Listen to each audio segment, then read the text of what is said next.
আমাদেরকে আয়নার দিকে তাকিয়ে উপলব্ধি করতে হবে যে কতটা ক্ষমতাহীন আমরা হয়ে গেছি।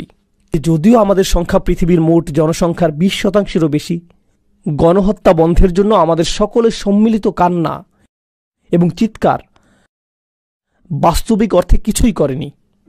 বাস্তবিক অর্থে এটা কিছুই করেনি।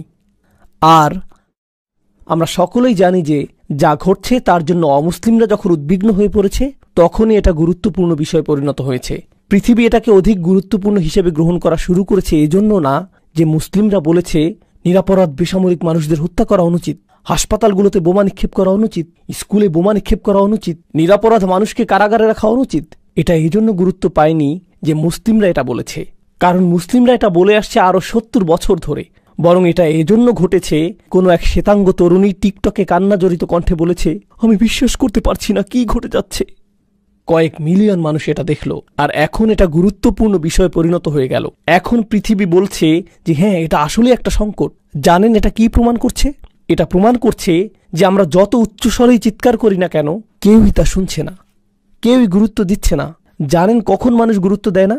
যখন আপনার কোনো ক্ষমতা থাকে না, তখনই মানুষ গুরুত্ব দেয় না।